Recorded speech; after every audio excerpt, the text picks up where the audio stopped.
कहर थमने का नाम नहीं ले रहा है। कोरोना के मामले 5,85,000 के पार पहुंच गए हैं और पिछले एक दिन में कोरोना से रिकॉर्ड 507 मरीजों की मौत हुई है। वहीं पिछले 24 घंटे में 18,653 नए मामले सामने आए हैं। और इस वक्त का पूरा अपडेट देने के लिए दिल्ली से हमारे साथ दीपाली नंदा जुड़ी हैं, मुंबई से वे गुप्ता है। लेकिन पहले दीपाली के पास चलते हैं। दीपाली बताइए, फिलहाल स्थिति तो गंभीर ही है, ताजा अपडेट क्या है? कितने नए केसेस ऐड हुए हैं? क्या स्थिति है? बिल्कुल आपने सही कहा कि अगर देश में कोरोना की स्थिति की बात करें दीपाली, तो काफी चिंताजनक स्थिति अभी भी बनी हुई है।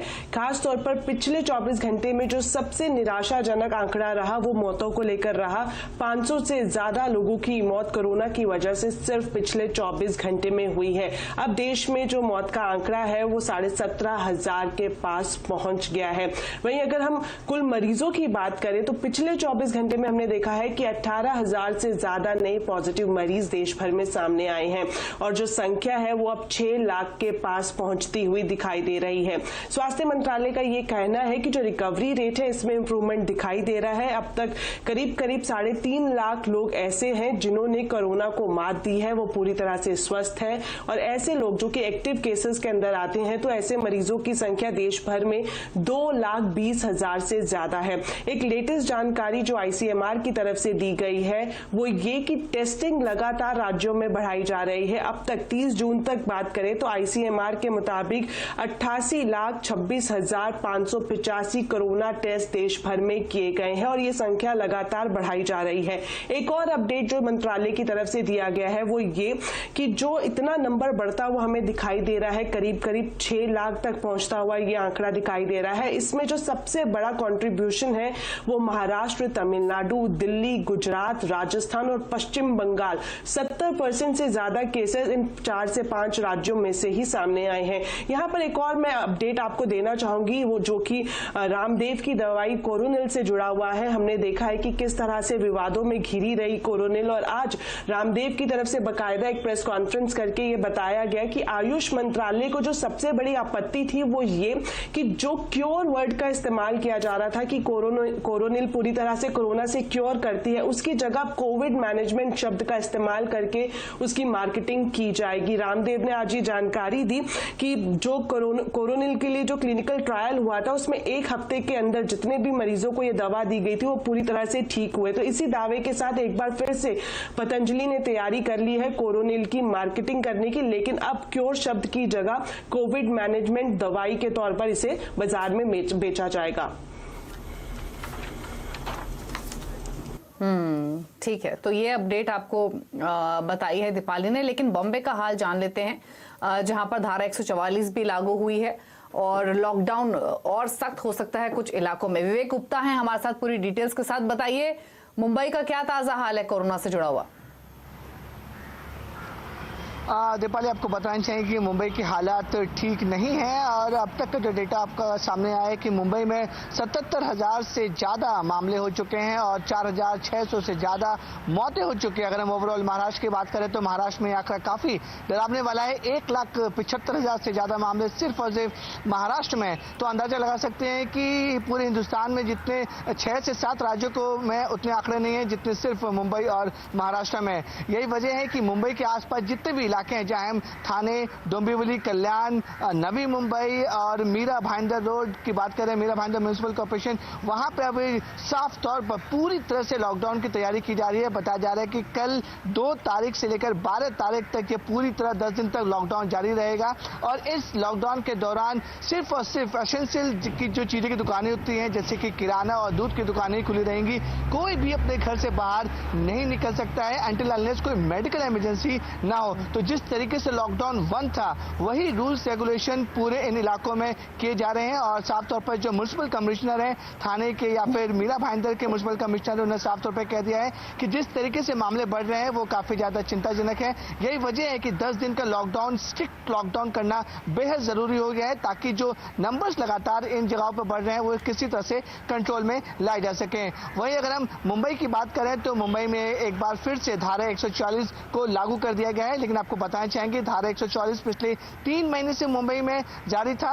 अब जो तय सीमा 30 जून को खत्म हो रही थी उससे ऑफिशियल रिकॉर्ड पर उसे आगे बढ़ाना होता है। यही वजह है कि मुंबई पुलिस ने बाकायदा एक ऑर्डर जारी कर अब इसके 15 जुलाई तक उसे धारा 144 आगे बढ़ा दी है। इस धारा के तहत जो भी मुंबई में कंटेनमेंट जोन है वहां पर पूरी तरह से जो लॉकडाउन है वो फॉलो किया जाएगा। एसेंशियल चीज की दुकानें खुली रहेंगी। बिल्कुल, और जो कंप्लीट लॉकडाउन है कुछ इलाकों में, वो आपको बता दें, वो थाने हैं, कल्याण, डोंबिवली है, मीरा भयंदर है, तो ये कुछ इलाके हैं जहां पर कंप्लीट लॉकडाउन है। और जैसे कि विवेक ने मेंशन किया, अगले 10 दिनों में सिर्फ जो जरूरी सेवाएं हैं वो ही वहां पर उपलब्ध रहेंगी। तो ये हालात हैं बॉम्बे के, महाराष्ट्र के। शुक्रिया दीपाली, विवेक, आप दोनों का ये डिटेल्स बताने के लिए। वहीं दिल्ली के मुख्यमंत्री अरविंद केजरीवाल ने कहा है कि दिल्ली में जितनी आशंका थी उतना बुरा हाल नहीं है और इसमें लोगों की जागरूकता का बड़ा रोल है। उन्होंने कहा कि आज दिल्ली में 15,000 के करीब बेड हैं और किसी तरह की कमी नहीं है।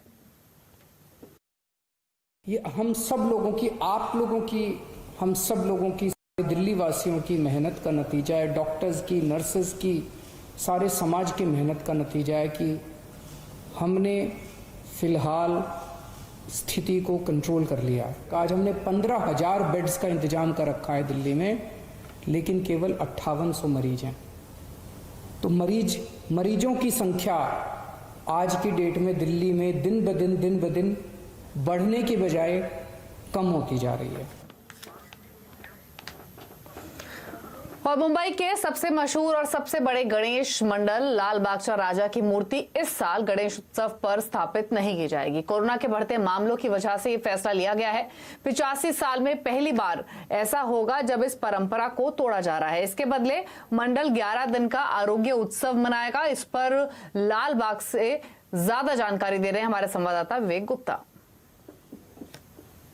सलवी साहब, ये बड़ा फैसला है कि गणेश भक्त पूरी दुनिया भर से यहाँ पे आते हैं लालबाग के राजा के दर्शन के लिए। आज की जी देश की एवं महाराष्ट्र और मुंबई की जो कोरोना की परिस्थिति है, दिन ब दिन पेशेंट बढ़ते जा रहे हैं और यहाँ अगर गणेशोत्सव हम करेंगे तो बहुत बड़े पैमाने पे भीड़ होगी। भाविक यहाँ लोग, क्योंकि लालबाग का राजा और भीड़, भाविकों की भीड़, ये तो बहुत साल से एक समीकरण बन चुका है। तो इस हिसाब से भीड़ होगी।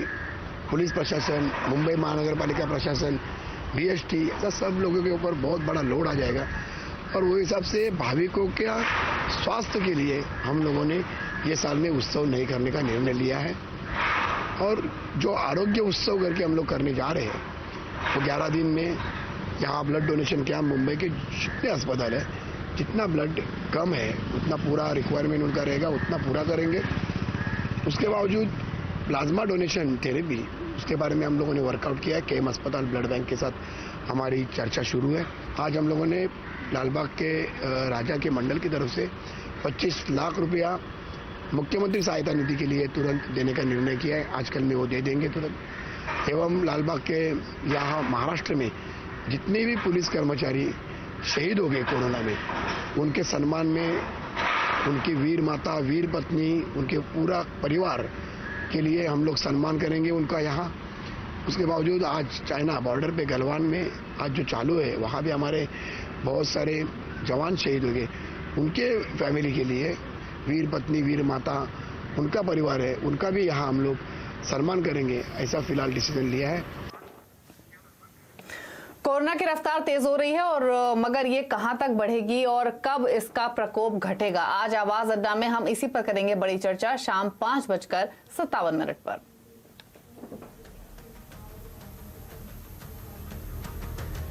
और भारत में चीन के 59 ऐप्स बैन करने के बाद चीन की कंपनियों को ग्लोबली झटका लग सकता है। बाकी देश भी चीन के ऐप्स को बैन कर सकते हैं।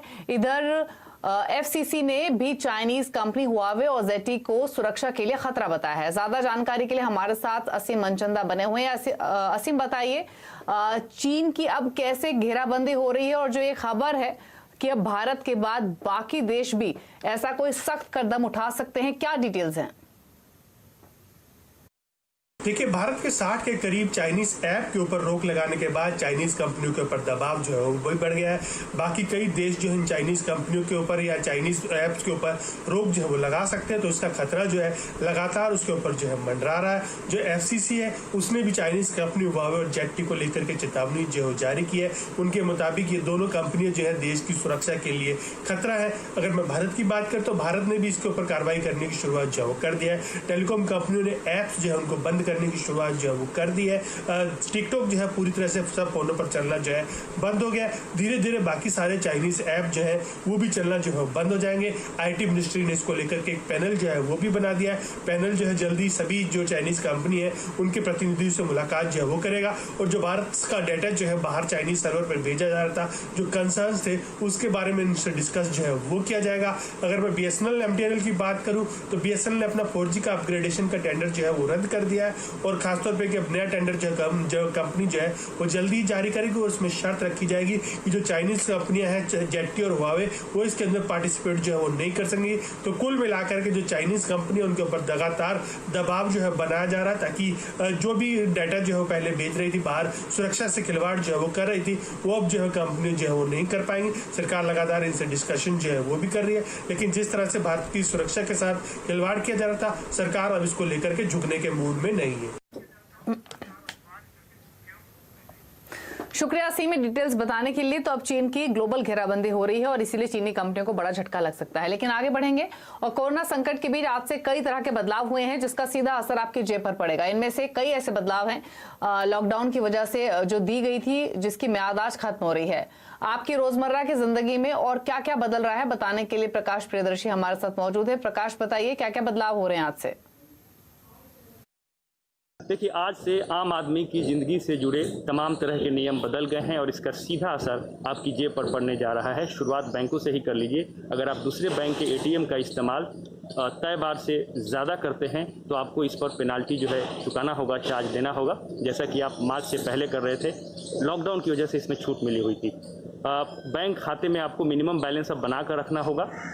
अगर नहीं बना कर रखते हैं तो आपको इस पर पेनाल्टी देना होगा। लॉकडाउन की वजह से ही इसमें छूट मिली हुई थी। इसके अलावा उज्ज्वला कस्टमर्स के लिए 3 मुफ्त सिलेंडर की घोषणा की गई थी अप्रैल में और जून के लिए।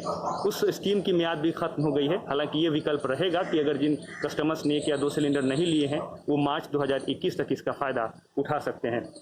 लॉकडाउन की वजह से EPFO की तरफ से विशेष कोविड-19 निकासी की घोषणा की गई थी जो कि नॉन रिफंडेबल था। 3 महीने की बेसिक सैलरी या 75% की रकम। उस स्कीम की मियाद भी खत्म हो गई है। आप नॉर्मल तरीके से ही अब आप EPFO से विड्रॉल कर पाएंगे।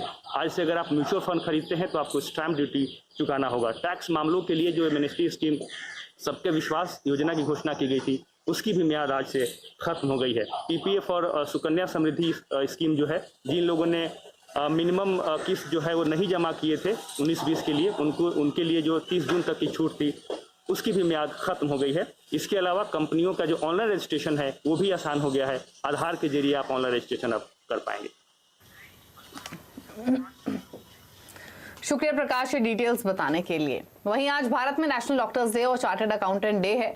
प्रधानमंत्री मोदी ने सभी चार्टर्ड अकाउंटेंट को इस दिन पर शुभकामनाएं दी हैं। उन्होंने लिखा है कि देश की इकोनॉमी को सेहत को दुरुस्त रखने के लिए सभी चार्टर्ड अकाउंटेंट की भूमिका अहम और सराहनीय है। देश में उनका योगदान अमूल्य है। सभी को चार्टर्ड अकाउंटेंट डे पर बहुत शुभकामनाएं। वहीं नेशनल डॉक्टर्स डे पर प्रधानमंत्री मोदी ने डॉक्टर्स को शुक्रिया कहा है। उन्होंने ट्वीट कर कहा कि भारत अपने डॉक्टर्स को सलाम करता है जो कोविड-19 के खिलाफ लड़ाई में पूरी ताकत के साथ सबसे आगे लड़ रहे हैं।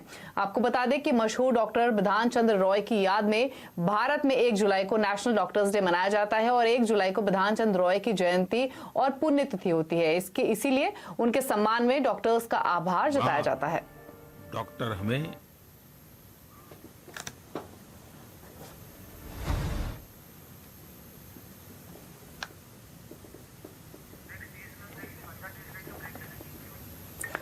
और नेशनल डॉक्टर्स डे पर CNBC आवाज भी देश के डॉक्टर्स का आभार जता रहा है। सेहतमंद रखने और बीमारियों का इलाज और ख्याल रखने के लिए सभी डॉक्टर्स को शुक्रिया।